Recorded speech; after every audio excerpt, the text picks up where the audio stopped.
सरकार आई तब सरकार ने उसके बाद 2014 के बाद सरकार का पहला एक्टिविटी शुरू हुई कि जो जिनका पीएचडी हुआ है, एमबीए हुआ है, तो उनको पकौड़े तलने के लिए सरकार ने जो अभी ये स्थिति चालू है, जो परिस्थिति चालू है, जो कैसा है, जो ब्रांच में लोग एजुकेशन ले रहे हैं, जो फैकल्टी में एजुकेशन ले रहे हैं और लोगों को जो नौकरियां नहीं मिल रही है, लोग प्रोसेस में नहीं है। डॉक्यूमेंट वेरीफाई हो गए, सारी चीज हो गई, उसके बाद भी इनके इलेक्शन ड्यूटी के कारण, क्योंकि तहसीलदारों को इलेक्शन ड्यूटियां दी गई थी इलेक्शन के लिए, तो उसमें ये बच्चे की क्या गलती? अगर ये तो उसने ओपन में फॉर्म भरा तो उसका वो जो रिजर्वेशन कोटा था वो तो वहीं से निकल गया। यहाँ पे सिर्फ 54% लोग मतदान के लिए जाते हैं, तो ये बहुत ज्यादा शोकांतिका की बात है कि जो 46% जो लोग हैं जिन्होंने अभी तक मतदान नहीं किया है, तो क्या वो अभी भी जागरूक नहीं है? लड़ाई इनकी है कि इनको अगर ये जॉब पढ़ लिख ले जॉब करेंगे, फिर उनका जो धार्मिक अंधश्रद्धा जो है, अंधश्रद्धा का विषय यहाँ पे आता है, तो अंधश्रद्धा कौन फैलाएंगा? अगर ये सिख पढ़ लिख ले तो अंधश्रद्धा मुक्त हो जाएंगे ना। कि जैसे बीजेपी गवर्नमेंट है, जैसा कोविड के पहले भी अपनी परिस्थिति वैसी थोड़ी लो थी, और कोविड के बाद में तो बहुत ही ज्यादा ये हो गया है। इसमें कैसा है, एजुकेशन पे मात दी गई है, रोजगार नहीं हो रहा है। हाँ, ऊपर से फिर जो गवर्नमेंट है वो बोलते संविधान बदलो। अभी संविधान बदलने की बात है, बीजेपी गवर्नमेंट आएगा ही। हम जिंदगी में पढ़ते इसलिए है या कुछ करते इसलिए है कि हमें एक बार अच्छे से मतलब सक्षम हो जाए और उसको हम अपने उम्र के आखिरी पड़ाव तक के हम उसको सक्षम रख सके, खुद के लाइफ को स्टेबल रख सके, इसलिए हम करते हैं ना जो भी करते हैं। एक मूर्ति थक रही है जो पत्थर से बनी है, खुद सरकार ने स्थापन की है, तो एक क्या चल रहा है इस देश में? युवाओं को प्रधानमंत्री अपना नहीं लग रहा है, क्योंकि युवाओं की बात प्रधानमंत्री कर नहीं रहे, ना रोजगार की बात कर रहे हैं। और प्रधानमंत्री की तो बात छोड़ दीजिए, पूरा का पूरा मंत्रालय जो उनके जितने भी मंत्री आमदार खासदार हैं वो तक युवाओं की बात नहीं कर रहे हैं, रोजगार की बात नहीं कर रहे हैं। ये हमें ये सरकार ही हमें अपनी नहीं लगी। आपने जो एक महत्वपूर्ण मुद्दा हमारे सामने जो छेड़ा है कि लोकसंख्या नियंत्रण का, बाबा साहब आम्बेडकर ने संविधान के अंदर में इसका ये क्या बोलते हैं, इसकी प्रोसेस तैयार की है कि लोकसंख्या नियंत्रण में करो देश के अंदर में। जब तक तुम लोक संख्या को नियंत्रण में नहीं करोगे तो ये इतना विस्फोट हो जाएगा लोक संख्या का कि जिसको तुम यानी ऑटो के में लाना मुश्किल हो जाएगा। एमपीएससी की एग्जाम निकालती है, फिर उसके बाद उनका पेपर फूट जाता है, उसके बाद वो एग्जाम री एग्जाम होती है, ये प्रोसेस कम से कम 3 से 4 बार होती है। बच्चे की उम्र बढ़ती जा रही है, एग्जाम का रिजल्ट लग गया तो उसमें कोई केस डाल लेता है, वो 3 साल तक कोर्ट में रहती है, उसका जब तक रिजल्ट नहीं आता तब तक वो बच्चा वही एग्जाम की प्रिपरेशन रुका रहता है कि रिजल्ट आएगा। 18 का आंदोलन जानते हो, इस SC/ST एक्ट पे इन्होंने रोस्टर कानून लाया था, तो उस वक्त भी बहुत लोगों की जान गई, हमारे लोगों की। लोग सड़कों पे उतरे, आंदोलन किया और जजमेंट थाने क्यों नहीं उभार रहे हैं जिसमें सीटें इतनी ज्यादा आ जाए कि वही 15% और 10% का जो रिजर्वेशन है उसी में मैक्सिमम लोगों को आप संभाले। देखिए, एक होता है प्रैक्टिकल तरीके से काम करना, और एक रहती है सिर्फ बातें करके ध्रुवीकरण पैदा करना। मैं आपके सवाल का जवाब सिर्फ 4 मिसरों में दूंगा, क्योंकि सब मेरे भाइयों ने अपने अपने जवाब दिए, लेकिन मैं आपका जवाब आपको जवाब सिर्फ 4 मिसरों दूंगा कि गली गली में फिरे लुटेरे बदल बदल कर भेस, गली गली में फिरे लुटेरे बदल बदल कर भेस, यही शहीद हो देश तुम्हारा, यही शहीद हो देश। डिग्री लेकर रिक्शा खींचे युवक इन बाजारों में, डिग्री लेकर रिक्शा खींचे युवक इन बाजारों में, और अनपढ़ नेता दौरे पर है महंगी महंगी। बेरोजगारी का जो प्रॉब्लम है, जब तक नई सत्ता नहीं आती है, मेरा कहने का है कि अभी जो इलेक्शन जो होने जा रहा है देश के अंदर में, ये संविधान बनाम हिंदुत्व की लड़ाई है, लेकिन इस देश के अंदर में जो कांग्रेस अभी थोड़ी ढीली हो चुकी है, फुले शाहू अम्बेडकरी विचारधाराओं को लपकने की कोशिश कर रही है, थोड़ी नॉर्मल हो चुकी है, लेकिन उसका जो चोला है अंदर से पहनी हुई है वो बामन बनिया का चोला है, उसको नंगा करना है पहले। कांग्रेस ने भी हमारे लिए कुछ। नमस्कार, मैं हूँ अथांग करोड़े WS न्यूज डिजिटल के साथ में। आज हम लोग नागपुर के संविधान चौक पर आ चुके हैं, हमारे कुछ युवा साथी दोस्त यहाँ पे आए हुए हैं। चलिए जानते हैं उनसे कि वो किस हिसाब से इस भारत के लोकशाही का जो उत्सव हमने मनाया, जो पहले फेज का मतदान हो चुका है, उसके बाद में उनके क्या विचार है, किस हिसाब से युवा अपने आप को इस भारत में देखता है, किस हिसाब से वो देखना चाहता है इस भारत को आने वाले 5 सालों में, उनसे हम जानेंगे, उनकी राय लेंगे और उनके बारे में बेरोजगारी, अनएम्प्लॉयमेंट जैसी हजारों समस्याओं में डिस्कशन करेंगे और उनसे जवाब लेने की कोशिश करेंगे। तो आइए हम देखते, जैसे हम देख पा रहे हैं कि संविधान चौक के परिसर में हम लोग खड़े हैं। ये वही स्थल है जहां से नागपुर से एक ऊर्जा निकलती है और नागपुर के हर कोने तक पहुंचती है, देश दुनिया तक पहुंचती है और लोग यहाँ से अपने मुद्दे देश दुनिया तक पहुंचाते हैं। आइए हम लोग जानते हैं हमारे कुछ साथियों से कि वो क्या कहना चाहेंगे। जैसे अनिकेत दादा, आप हमसे हम जानना चाहेंगे, जैसे आप देख रहे हैं कि लोकसभा का चुनाव अभी हुआ, अभी हाल ही में रिपोर्ट आई कि भारत में 80% के आसपास बेरोजगारी है, लोगों के पास में पदवी के बाद में नौकरी नहीं है। तो आप किस हिसाब से देखते हैं कि सरकार ने इसमें काम करना चाहिए और युवकों को नौकरी मिलेगी? हमारी जो तत्कालीन सरकार है, जिसको बोलते हैं हम बीजेपी गवर्नमेंट, उसका नाम है मोदी सरकार। हाँ। तो हम देख पा रहे हैं सरकार ने रोजगार के ऊपर काम ही नहीं किया। सरकार ने सिर्फ धर्म कारण किया है, सिर्फ धर्म के हिसाब से ही काम किया है। जो आने वाली पीढ़ी में, यानी जो यहाँ पे कैसा होता है, ये इंडिया जो है आप पहले से देख रहे हैं भारत को। भारत एक ऐसा देश है जिस देश में छुआछूत, सुवर्ण, ऐसा डिस्क्रिमिनेशन पहले शुरुआत से हो रहा है।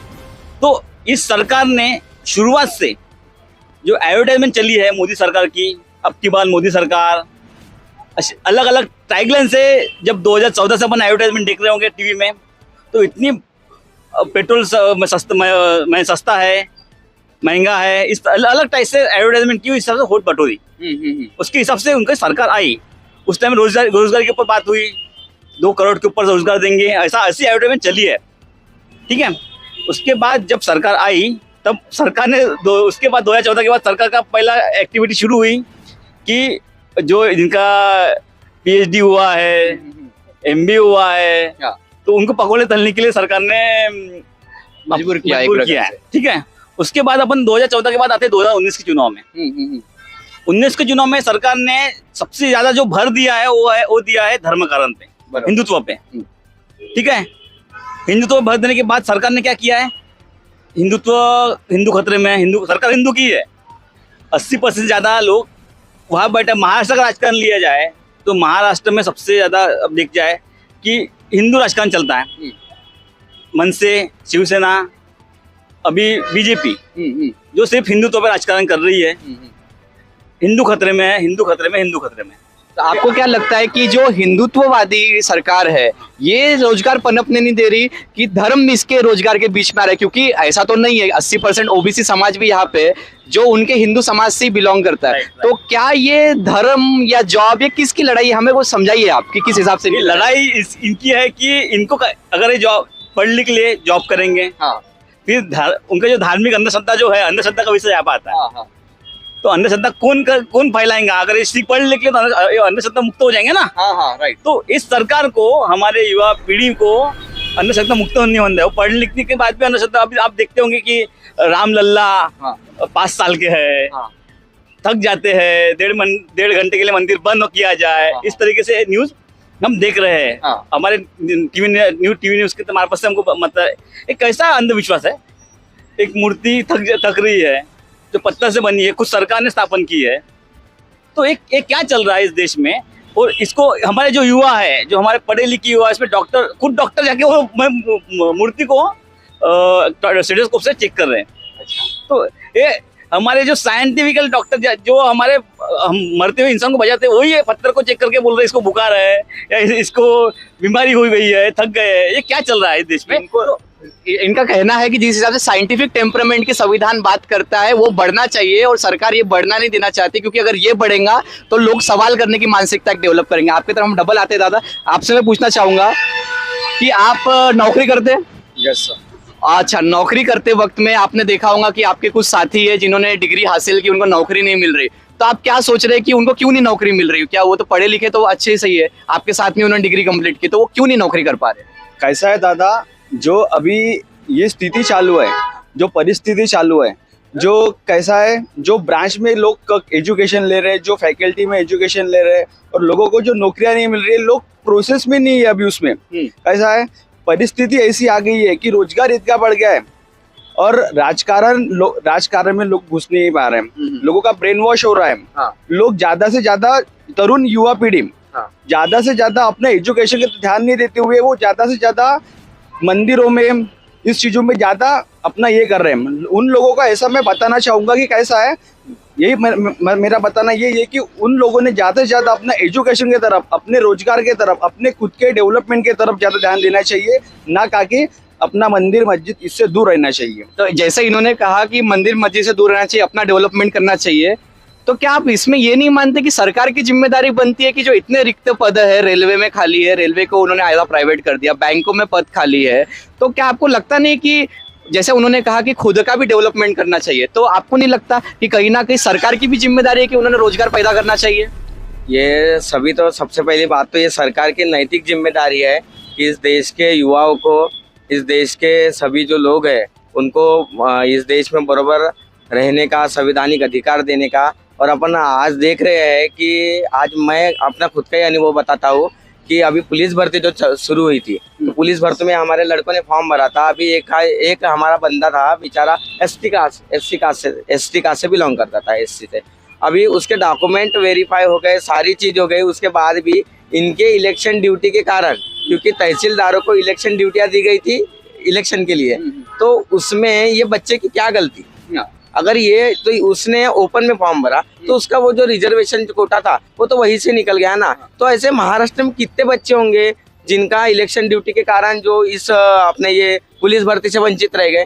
तो अगर देखा जाए तो SC ST OBC के बच्चे, और यहाँ की जो सरकार है ये जानबूझ के ये सब करवा रही है कि कोई भी माध्यम से हमारा SC ST OBC का बंदा, माइनॉरिटी का बंदा यहाँ हर चीज से वंचित रहे। अच्छा, तो जैसे कि आप इन्होंने कहा कि ये सब चीजों से वंचित रखा जा रहा है, आपका क्या कहना है कि महिला होने के नाते आप कैसी परिस्थितियां देखती है? क्या महिलाओं को एक सुरक्षा का भाव इस देश में मिल रहा है? क्या महिलाएं सुरक्षित है इस देश में? उनको रोजगार मिल पा रहा है? क्या देखती है आप, किस हिसाब से समस्या है भारत देश में? तो जैसे कि अभी पिछले महीने लोकसभा के इलेक्शंस हुए थे, तो हम ये देखते हैं कि वहाँ पे सिर्फ 54% लोग मतदान के लिए जाते हैं। तो ये बहुत ज़्यादा शोकांतिका की बात है कि जो 46% जो लोग हैं जिन्होंने अभी तक मतदान नहीं किया है, तो क्या वो अभी भी जागरूक नहीं है इस चीज़ों से? क्योंकि हम देखते हैं कि जिस तरीके से बेरोजगारी बढ़ रही है और जैसे अनएम्प्लॉयमेंट है, और यहाँ पे लोगों को बताया जाता है कि तुम बिजनेस करो। तो अगर सभी व्यक्ति अगर बिजनेस ही करेंगे तो फिर नौकरियां, मतलब क्या सरकार क्या नौकरियां निकालेंगी ही नहीं? महिलाओं को क्या है परिस्थिति है, आप क्या समझती है? मुझे ऐसा लगता है कि जिस तरीके से हम देखते हैं कि मणिपुर में जिस तरीके से महिलाओं के साथ ये हुआ, रेप हुआ और बहुत कुछ उनके साथ अमानवीय चीजें हुई है, और इसी वजह से महिलाएं तो सुरक्षित है ही नहीं। और मुझे ऐसा लगता है कि जैसे सरकार बदलनी चाहिए, क्या लगता है आपको? मुझे ऐसा लगता है कि सरकार बदले। आपने मतदान किया है? हाँ, मैंने मतदान किया है। ठीक है, जैसे कि आप हमसे बात करते हैं, जैसे आप देख रहे हैं कि कोविड हुआ, कोविड के बाद में परिस्थितियां थोड़ी सी सुधार हुई, लोगों को फिर से देश चलने लग गया, पर आज भी कुछ लोग कर्जे में डूबे हुए हैं, कुछ युवकों की नौकरी उस समय छूट गई, उसके बाद भी वो बेरोजगारी के आलम में है, और सरकार कुछ नौकरी नहीं निकाल रही, ऐसा देखने को नहीं मिल रहा, लोगों में काफी असंतोष है। तो आप क्या कहना चाहेंगे कि सरकार ने कौन से कदम उठाने चाहिए कि लोगों को रोजगार मिले? मैं तो ये बोलना चाहूंगा कि जैसे बीजेपी गवर्नमेंट है, जैसा कोविड के पहले भी अपनी परिस्थिति वैसे थोड़ी लो थी, और कोविड के बाद में तो बहुत ही ज्यादा ये हो गया है। इसमें कैसा है, एजुकेशन पे मात दी गई है, रोजगार नहीं हो रहा है। हाँ, ऊपर से फिर जो गवर्नमेंट है वो बोलते संविधान बदलो। अभी संविधान बदलने की बातें बीजेपी गवर्नमेंट कर रही है। हाँ, जैसे अभी इनके कैसे सभा होती है, जैसे कांग्रेस की होती है, बीजेपी की होती है, ये दोनों आपस में अपोजिशन पार्टी है। अपोजिशन पार्टी रहने के कारण ये लोग बोलते हैं कि राहुल गांधी ने ये बोला है, संविधान तोड़ने की बातें कर रहे हैं। मोदी सरकार कांग्रेस वाले बोल रहे हैं कि मोदी सरकार संविधान बदलने की बात कर रहे हैं। मुझे लगता है कि जैसे बाबा साहब ने जो संविधान लिखा है वो संविधान के हिसाब से अपने को चलना चाहिए, और जो भी अपने भाई बहन लोग हैं जो अभी जिनके पास रोजगार नहीं है, उनसे यही विनती करूंगा कि आगे जाके अपनी पढ़ाई करे, अपने अच्छे पद पे जाए, कलेक्टर बने, अधिकार बने, बड़े बड़े पोस्ट पे करे, और अपना ध्यान जो है वो पूरा अपने इस पे फ्यूचर पे लगाए, क्योंकि आने वाले दिन आपको भी पता है कैसे और हमें भी पता है कैसे। बस यही बोलना चाहता हूँ। धन्यवाद। आप क्या कहना चाहेंगे, आप क्या करते हैं? मैं अभी जॉब कर रहा हूँ। जॉब करते हैं, तो किस हिसाब का जॉब आप करते हैं? मैं खुद का ही मतलब खुद का ही वर्क कर रहा हूँ। आपका बिजनेस है एक प्रकार से, तो बिजनेस की कौन सी कठिनाइयां आप रोज अपने रोजमर्रा जीवन में देखते हैं? अब बिजनेस में भी हम देखेंगे तो अभी सारे जगह कंपटीशन हो गया है, सरकार नौकरी नहीं दे रही है, तो सभी लड़के लोग इधर उधर ही भाग के अपना काम चला रहे हैं। बेरोजगार की तो बहुत ज़्यादा हो गई है, बेरोजगार तो बहुत ज़्यादा। हमारे जैसे युवक, सभी पढ़े लिखे युवक तो आज अच्छा पढ़े लिख के भी जॉब नहीं कर पा रहे हैं, और सरकार भी ऐसे ऐसे भर्तियां निकाल रही है कि जैसा अभी अग्निवीर हो गया। जैसा मैं अभी पहले एथलेटिक्स करता था, तो मेरा कुछ सपना था कि मैं आर्मी में जाऊँ, एयरफोर्स में जाऊँ या नेवी में जाऊँ। तो आप नाराज हुए, निराशा आई आपको जब उन्होंने कहा कि अभी आर्मी की ड्यूटी सिर्फ 4 साल की रहेगी अग्निवीर आने के बाद में? ऑब्वियसली निराशा आएगा ही। हम जिंदगी में पढ़ते इसलिए है या कुछ करते इसलिए है कि हमें एक बार अच्छे से मतलब सक्षम हो जाए और उसको हम अपने उम्र के आखिरी पड़ाव तक के हम उसको सक्षम रख सके, खुद के लाइफ को स्टेबल रख सके, इसलिए हम करते हैं ना जो भी कुछ करते हैं। तो जब 4 साल बोलेंगे तो ऑब्वियसली बात है, कोई भी उसके बाद ये तो नहीं कि यहाँ आके पकौड़े तलना है या कोई दूसरा व्यवहार करना है, ये तो नहीं होना चाहिए ना। बराबर है। आप कैसे देखते हैं सर, आप क्या करते हैं? आप पढ़ते हैं, आपका बिजनेस है, क्या करते हैं आप? मैं वैसे तो पीएचडी कर रहा हूँ, पढ़ रहा हूँ सेंट्रल यूनिवर्सिटी दिल्ली यूनिवर्सिटी से। ऐसी कौन सी समस्याएं आप देखते हैं कि आप पीएचडी कर रहे हैं? आप ऐसी कौन सी समस्याएं देखते हैं कि समाज में आप कहना चाहेंगे कि युवाओं के साथ में हो रही है, ओबीसी एससी एसटी माइनॉरिटीज के साथ में हो रही हो, और सरकार इसके लिए किस हिसाब से जिम्मेदार है? आप इसमें थोड़ा प्रकाश डालिए। सरकार की जिस तरीके से बात किया जाए, आज के दौर में युवाओं को प्रधानमंत्री अपना नहीं लग रहा है, क्योंकि युवाओं की बात प्रधानमंत्री कर नहीं रहे, ना रोजगार की बात कर रहे हैं। और प्रधानमंत्री की तो बात छोड़ दीजिए, पूरा का पूरा मंत्रालय, जो उनके जितने भी मंत्री आमदार खासदार हैं, वो तक युवाओं की बात नहीं कर रहे हैं, रोजगार की बात नहीं कर रहे हैं। ये हमें ये सरकार ही हमें अपनी नहीं लग रही। युवाओं के मुद्दों पे, जैसे हम रोजगार की बात किया जाए, रोजगार के ऊपर बात नहीं हो रही है, शिक्षा के ऊपर बात नहीं हो रही है। ऐसे कई सारे सरकारी इदारे हैं, इंस्टीट्यूशंस है, जहाँ सरकारी नौकरियां निकलती है, ये सरकार उन्हें बेच दे रही है। कई सारी यूनिवर्सिटी, कई सारे लाइब्रेरीज में, हम नागपुर की ही बात ले ली जाए, कई सारे युवा आप जानते हैं 12-12 घंटे लाइब्रेरी में बैठ के पढ़ाई करते हैं सरकारी नौकरी के लिए। लेकिन अब ये सरकारी नौकरियों के जगह ये कॉन्ट्रैक्ट ला रहे हैं, तो हमारे जो युवा शिक्षा ले रहे हैं, 12-12 घंटे लाइब्रेरी में बैठ रहे हैं, और ये सरकारी इंस्टीट्यूशन बेच देंगे ये सरकार, तो कैसे युवा को नौकरी लगेगी? और इसके ऊपर ये ध्यान नहीं दे रहे हैं। और इसके बाद ये इस तरीके की जो धर्म के ऊपर बात करेंगे, या फिर खाने के ऊपर बात करेंगे, कपड़े के ऊपर बात करेंगे, इससे हमको क्या नहीं है ना, इससे हमारा कोई सरोकार नहीं बनता है।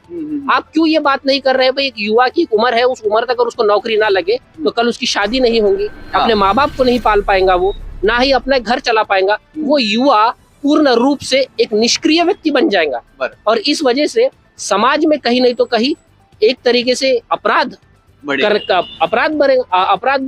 अपराधी प्रवृत्ति की तरफ हो जाएगा, क्योंकि उसे अपना पेट तो पालना है ना। और मैं इसको देखता हूँ कि इंस्टीट्यूशन तो छोड़ दीजिए, अब ये इंस्टीट्यूशन तो है, ये शैक्षणिक जो इदारे हैं, इंस्टीट्यूशंस है, यूनिवर्सिटीज है, यहाँ पे भी ये सिर्फ इनके विचारधारा लोगों को भरते हैं। आप नागपुर यूनिवर्सिटी की बात ले लीजिए, कुछ वक्त पहले असिस्टेंट प्रोफेसर की जगह आई थी, मैंने भरा था, ठीक है। उस यूनिवर्सिटी में आज तक इंटरव्यू नहीं आए, जबकि हम लोग ने उसके डीडी के पैसे भर चुके हैं। और क्यों नहीं आए? क्योंकि अभी तक उस विचारधारा के लोगों को अपने कैंडिडेट नहीं मिले, उनके कैंडिडेट एलिजिबल नहीं। तो भाई, हम लोगों ने तो फॉर्म भरा है ना, हमारे फॉर्म का क्या हुआ? जैसे आपको लगता है शैक्षणिक संस्थाओं में अतिक्रमण चालू है, ऐसा आपका कहना है? अतिक्रमण नहीं, विध्वंसकारी अतिक्रमण चालू हुए, क्योंकि ये सिर्फ और सिर्फ शिक्षा के इंस्टीट्यूशन को बर्बाद नहीं किया जा रहा है, ये पूरी की पूरी शिक्षा प्रणाली को विध्वंस किया जा रहा है। ना ये आपको ठीक तरीके से शिक्षा लेने दे रहे हैं, और जो व्यक्ति शिक्षा ले रहे हैं और जो एक तरीके से बाबा साहब की बात करते हैं, और बाबा साहब के साथ फुले की बात करते हैं, और सामाजिक न्याय की बात करते हैं, ऐसे लोगों को ये चुन चुन के इनका शैक्षणिक अपराधीकरण कर रहे हैं। जैसे कि इनकी बात से हमको ये पता लगा कि ये शैक्षणिक अपराधीकरण की बात कर रहे हैं। आप क्या कहना चाहेंगे? आपने युवाओं की समस्याएं सुनी, आपको लगता है कि ये बहुत ज्वलंत मुद्दा बन चुका है, बेरोजगारी, अशिक्षित, और इनको स्कॉलरशिप नहीं मिल रही है, जनसंख्या के ऊपर कोई ये नहीं हो रहा है, कोई प्रावधान नहीं निकाल रहे, तो क्या लगता है आपको, किस हिसाब से देखते हैं युवाओं को समस्या का? इस देश के युवाओं को ये जो समस्या है फिलहाल में, ये सरकार इसके ऊपर में कुछ भी सोचना नहीं चाहती है। और आपने जो एक महत्वपूर्ण मुद्दा हमारे सामने जो छेड़ा है कि लोकसंख्या नियंत्रण का, बाबा साहब अम्बेडकर ने संविधान के अंदर में इसका ये क्या बोलते हैं, इसकी प्रोसेस तैयार की है कि लोक संख्या नियंत्रण में करो देश के अंदर में। जब तक तुम लोक संख्या को नियंत्रण में नहीं करोगे तो ये इतना विस्फोट हो जाएगा लोक संख्या का कि जिसको तुम यानी आटोके में लाना मुश्किल हो जाएगा।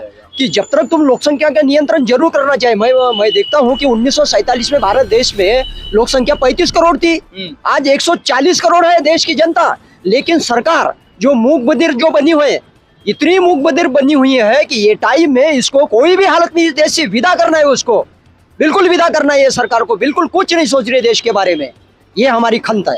और जैसे आप बोल रहे हैं कि इस सरकार को विदा करना है, पर देश में 60% के ऊपर कहीं पे भी मतदान नहीं हो रहा, इसके ऊपर आप क्या कहेंगे? ये बरोबर है। आज नागपुर का जो पिक्चर अपने सामने जो है, 22 लाख वोटिंग में से 12 लाख वोटिंग हुआ है। तो ये जो प्रोसेस है वोटिंग की, जन जागृति किया है पूरे भारत देश में, हर राज्यों ने किया, महानगर पालिका ने किया। लेकिन औसतन वोट अपने देश में 55 से 60% ही होता है, उसके ऊपर नहीं बढ़ता है, चाहे कितनी भी जागृति करो। इसमें इतना ही होता है, 50% ही वोट होता है। कभी कभी क्या होता है, जन जागृति की वजह से 55 है, कहीं 60 है, लेकिन इसमें खेल होने वाला है। ये बढ़ेगा नहीं। 75%, 80% जो मोदी बोल रहा है कि यहाँ तक लेके जाएंगे हम वोटिंग का जो रेशो है, ये बिल्कुल नहीं होगा। क्योंकि इस देश के अंदर में ये गवर्नमेंट ने इतना अनजस्टिस किया, डिस्क्रिमिनेशन किया लोगों के साथ में, और ये सरकार को जल्दी से जल्दी विदाई होना चाहिए, ये हमारी आखिरी तमन्ना है। अच्छा, तो जैसे कि आप देख रहे हैं कि जल्द से जल्द इस सरकार की विदाई होनी चाहिए। एक और बड़ा मुद्दा है, जब हमने बात की हमारे दूसरे साथी से, उन्होंने कहा कि शादी नहीं हो रही है। आपका क्या कहना है कि सच में ये कोई मुद्दा है कि आज के समय में शादी लेट हो रही है, या लोगों को लड़कियां नहीं मिल रही है? जैसे हरियाणा में परिस्थिति बहुत पहले से थी कि लड़कों को लड़कियां नहीं मिलती थी, तो क्या ये सभी जगह ये एक बीमारी की तरह फैल रहा है? बिल्कुल, इसका मुख्य कारण रोजगार है। सरकार रोजगार उपलब्ध ही नहीं कर रही है। कुछ बच्चे हैं 5-5 साल से यूपीएससी की पढ़ाई कर रहे हैं, कुछ बच्चे 10-10 साल से एमपीएससी की पढ़ाई लाइब्रेरीज में कर रहे हैं। सरकार एमपीएससी की एग्जाम निकालती है, फिर उसके बाद उनका पेपर फूट जाता है, उसके बाद वो एग्जाम री एग्जाम होती है। ये प्रोसेस कम से कम 3 से 4 बार होती है। बच्चे की उम्र बढ़ती जा रही है, एग्जाम का रिजल्ट लग गया तो उसमें कोई केस डाल लेता है, वो 3 साल तक कोर्ट में रहती है। उसका जब तक रिजल्ट नहीं आता तब तक वो बच्चा वही एग्जाम की प्रिपरेशन रुका रहता है कि वहाँ रिजल्ट आएगा। जब उसको रिजल्ट नहीं आता है तो पूरा इन्हें डिस्टर्ब हो जाता है। कंडीशन ऐसी हो जाती है कि ना घर का रहता है ना घाट का रहता है। तो उस बच्चे की उम्र उस टाइम 32-33 साल हो जाती है, उसके हाथ में रोजगार नहीं रहता है। तो शादी की समस्या है, लड़की वाले तो ये पूछते हैं करता क्या है लड़का, बिजनेस है नहीं है, गवर्नमेंट जॉब है नहीं है, तो लड़की वाले लड़की कौन से बेस पे लड़के को देंगे? तो पालेगा कैसे, अपने घर वालों को कैसे पालेगा, माँ बाप को कैसे पालेगा? ये सब चीजें आज सरकार के वजह से हो रही है। नागपुर महाराष्ट्र शासन ने आरोग्य भर्ती के पेपर लिए थे, बीच में फूट गए। ऐसे एसएससी के पेपर जो सेंट्रल गवर्नमेंट लेती है, कोर्ट में केस चालू है। ऐसे कितने सारे रिजल्ट पेंडिंग है इस देश में। उसकी वजह से आज मेडिकल देख लो, वैकेंसीज नहीं है, वार्ड बॉय नहीं है, उसकी वजह से जो रुग्ण है वो रुग्णों को खुद स्ट्रेचर लेके जाना पड़ता है। क्योंकि वहाँ पे उसके बाद नागपुर समाज कल्याण ले लो, 84 हॉस्टल्स है लेडीज जेंट्स, उनके पास वार्डन सिर्फ 32 वार्डन है।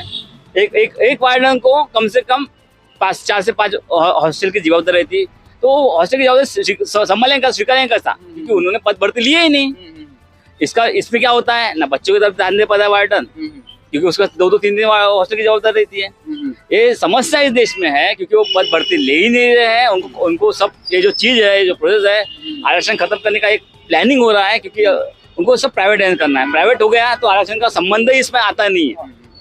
तो इस सरकार का जो षड्यंत्र है, उसकी वजह से ये षड्यंत्र वापर कर दिए। बीजेपी के बहुत से 3-4 मंत्रियों ने स्टेटमेंट दे चुका है। पंकजा मुंडे का खुद स्टेटमेंट है चुनाव प्रचार के वक्त कि संविधान बदलना चाहिए। तो ये खुद बीजेपी गवर्नमेंट करती है, और नागपुर के नितिन गडकरी कहते हैं कि ऐसा नहीं होगा, फडणवीस कहता है ऐसा नहीं होगा। इनके मंत्री, इनके सरकार के मंत्री ऐसे कहते हैं, दूसरा मंत्री ऐसा उनका स्टेटमेंट होता है। और इस देश में एक पार्टी प्रचार कर रही है कि हिंदुत्व खतरे में, दूसरी पार्टी प्रचार कर रही है संविधान खतरे में। खतरे में है क्या? एक हिंदुत्व है कि संविधान है? राइट। जैसे इनका एक सवाल है कि हिंदुत्व खतरे में है कि संविधान खतरे में है। जैसे कि एक सवाल मैं करना चाहूंगा, आपको क्या लगता है कि जो देश में जैसे हम लोग बात कर रहे हैं संविधान की, बेरोजगारी की, ये आके इन्होंने कहा, एक नारा दिया है कि अब की बार 400 पार, और इनके कुछ एमपीज ने भी कहा है कि संविधान बदलने की प्रक्रिया के लिए हमको 1/3 से ज्यादा वो चाहिए सीट। तो आपका क्या मानना है, सबसे पहला वार ये किस पे करेंगे? आरक्षण पे करेंगे, रोजगार पे करेंगे, किस पे करने वाले? वार तो सालों से हो रहा है, ये पहली बार नहीं है कि वार अभी हो रहा है, वार तो सालों से हो रहा है। इन्होंने इसके पहले भी हमारी नौकरियां छीनी है। 2018 का आंदोलन जानते हो, जैसे SC ST एक्ट पे इन्होंने रोस्टर कानून लाया था। तो उस वक्त भी बहुत लोगों की जान गई, हमारे लोगों की। लोग सड़कों पे उतरे, आंदोलन किया और जजमेंट बदलना पड़ा कोर्ट को उस हिसाब से।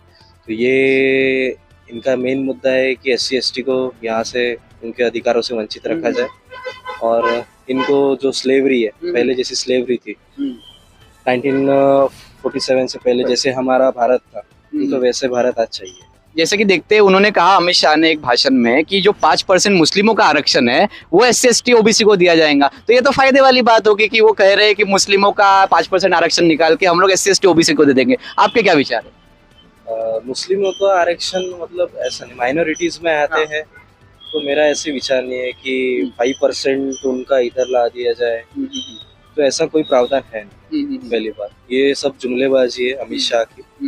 ये सिर्फ जुमलेबाजी करके मुस्लिम के वोट कैसे, और बाकी SC STs and Hindus, specially उनको हिंदूज के वोट्स चाहिए है, तो हिंदू को भड़काना कैसी है, ये सारी चीजें करके हिंदुओं को भड़का के उनके वोट अपने तरफ कैसे खींचना, यही उनका मेन मुद्दा है।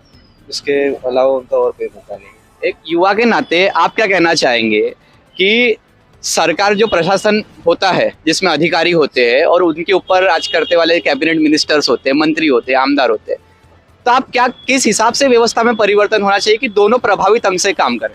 सबसे पहले जो अमित शाह वाला जो सवाल आपने पूछा है मुस्लिम वाला, उसके ऊपर मैं कुछ कह रहा हूँ। ठीक है, आप उस पे कहिए। देखिए, 5% मुसलमानों का रिजर्वेशन लेके दलितों को देने की बात की गई है। आप ऐसा क्यों नहीं कर रहे हैं? आप दलितों को मुसलमान का रिजर्वेशन देने की जगह आप सीटें क्यों नहीं बढ़ा रहे हैं? आप संस्थानें क्यों नहीं उभार रहे हैं जिसमें सीटें इतनी ज्यादा आ जाए कि वही 15% और 10% का जो रिजर्वेशन है उसी में मैक्सिमम लोगों को आप संभाले।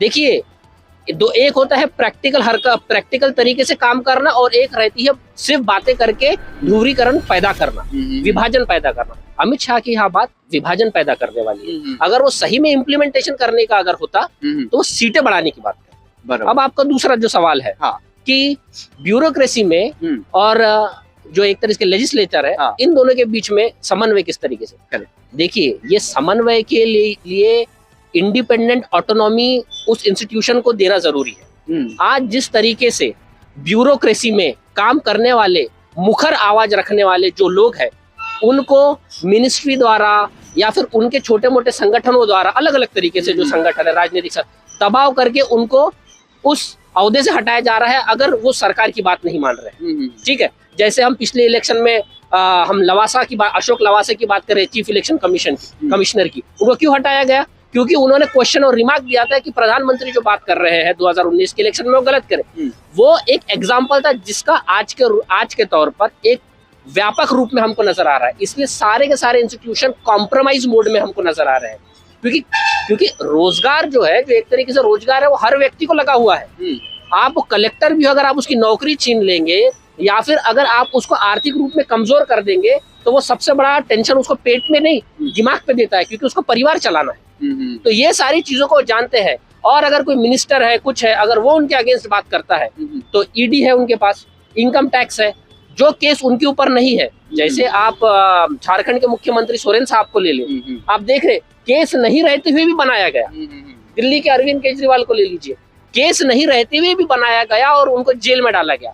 तो भाई, ये दबाव बनाने की कोशिश कर रही है पूरे राष्ट्रीय स्तर पर। तो ये एक तरीके से मैं आपको एक तरीके से मैं साफ तरीके का कर देना चाहता हूँ, बीजेपी और आरएसएस यहाँ पे सिर्फ सत्ता नहीं पाना चाह रही है, ये एक वैचारिक जंग लड़ रही है इस देश के बहुसंख्यक लोगों के साथ, जो उनके विचारधारा के साथ नहीं है, उन लोगों के साथ वो वैचारिक रूप में जंग लड़ रही है। और वैचारिक जंग लड़ते हुए वो किसी भी हद तक जाने के लिए तैयार है। जैसे हम लोग देखते हैं कि इन्होंने कहा कि दबाव है, जैसे मंत्रियों के ऊपर ईडी सीडी का दबाव है, तो वैसे युवकों के ऊपर क्या दबाव है, क्या महसूस करते हैं आप? युवकों के ऊपर बहुत, सबसे पहली बात तो ये है कि मैं आपके सवाल का जवाब सिर्फ 4 मिसरों में दूंगा। क्योंकि सब मेरे भाइयों ने अपने अपने जवाब दिए, लेकिन मैं आपको जवाब सिर्फ 4 मिसरों दूंगा कि गली गली में फिरे लुटेरे बदल बदल कर भेस, गली गली में फिरे लुटेरे बदल बदल कर भेस, यही शहीद हो देश तुम्हारा, यही शहीद हो देश। डिग्री लेकर रिक्शा खींचे युवक इन बाजारों में, डिग्री लेकर रिक्शा खींचे युवक इन बाजारों में, और अनपढ़ नेता दौरे पर है महंगी महंगी कारों में। कलम बिचारा गुमनामी में और चर्चे में चाकू है, कलम बिचारा गुमनामी में और चर्चे में चाकू है, सच्चे लेखक कुटिया में है और संसद में डाकू है। वाह वाह। हम लोग अभी एक वन लाइनर क्वेश्चन लेंगे सभी से और इसके वीडियो के अंत की तरफ बढ़ेंगे। एक ही जवाब, आपको 2 सवाल किए जाएंगे, आपको एक जवाब देना है ऑप्शन में। आपको इस देश में मंदिर मस्जिद के लिए चुनाव में आप वोटिंग किया हो कि आपको एजुकेशन के लिए आपने इस पे वोटिंग? मैं शिक्षा और रोजगार के लिए इस बार आपको क्या लगता है कि आने वाले समय में आरक्षण खत्म होने जा रहा है, हाँ या ना? हाँ। आपको क्या लगता है कि सरकार और जो जनता के बीच में जो दूरियां है ये किस हिसाब से मिटाई जाएंगी? क्या संविधान को अच्छे तरीके से इम्प्लीमेंट करके सरकार ये दूरी मिटा सकती है, या फिर किस हिसाब से कोई नए प्रावधान आएंगे? संविधान को लागू करने वाले लोगों को संसद में बैठकर ही ये दूरी मिटाई जा सकती है। आपको क्या लगता है कि महिलाओं के ऊपर जो अत्याचार बढ़ रहे हैं ये आने वाले समय में कम हो जाएंगे? मुझे ऐसा नहीं लगता कि कम हो जाएंगे। अगर सरकार बदलती है तो शायद हो सकता है। अच्छा, तो आपको सरकार बदलने की उम्मीद आप करते हैं और आप परिवर्तन की उम्मीद करते हैं? जी हाँ। आपको क्या लगता है कि जो युवाओं की, बेरोजगारों की समस्या है ये आने वाली जो भी सरकार आएंगी वो मिटा पाएंगी? जो इन्होंने वादे किए या क्या वो निभा पाएंगी? बिल्कुल निभा पाएंगी। अच्छा, आप इस सरकार को बदलना चाहते हैं? हाँ, बदलना चाहते हैं। आप क्या कहते हैं, बेरोजगारी एक मुख्य समस्या है कि इसके अलावा भी देश में कोई बड़ी समस्या है? बेरोजगारी, बेशक बेरोजगारी है और शिक्षा भी है। जैसे इन्होंने कहा कि पकोड़े तलो, आपकी डिग्रियों को की जो वैल्यू है, आप कैसे भी पैसे कमा सकते हो। आप मानते हैं कि उद्योजक के तौर पे आप भी एक व्यवसाय करते हैं, क्या हर बिजनेस चल सकता है?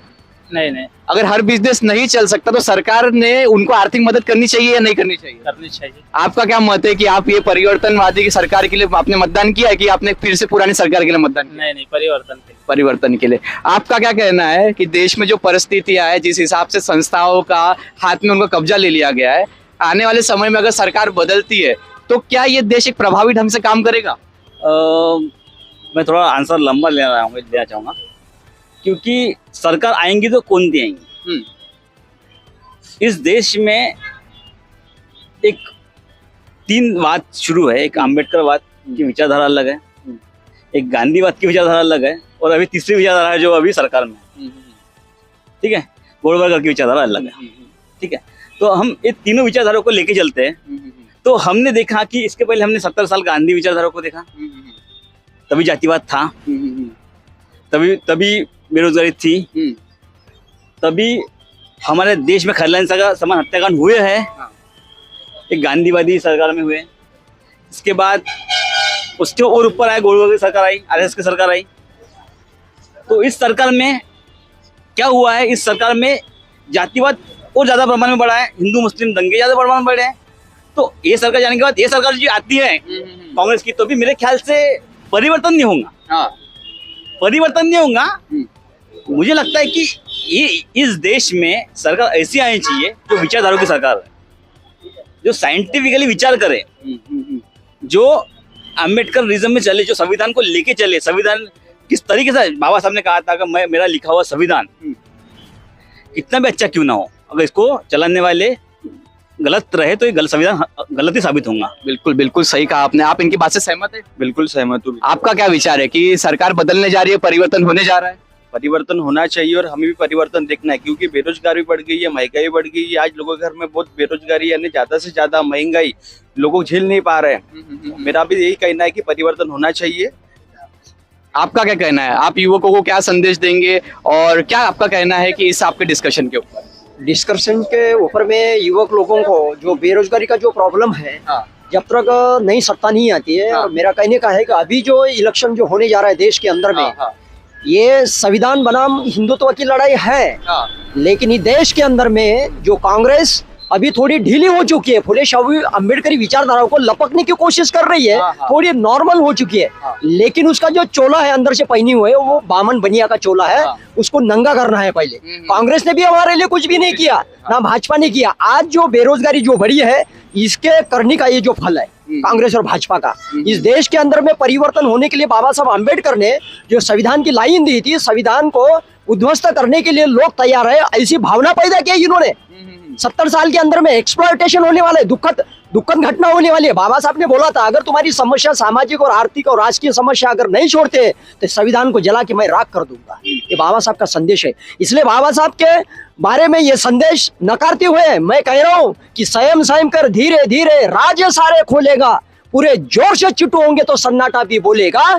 जो भी लिखो बोलो तुम सोच समझ कर लिखो बोलो, आने वाला दौर तुम्हारे एक एक लफ्ज को तोलेगा, एक एक लफ्ज को तोलेगा, एक एक लफ्ज को। काफी सही कहा आपने, धन्यवाद। जैसे कि हमने देखा कि महिलाओं ने, बुजुर्ग हमारे मार्गदर्शक मंडल ने, युवाओं ने यहाँ पे भाग लिया।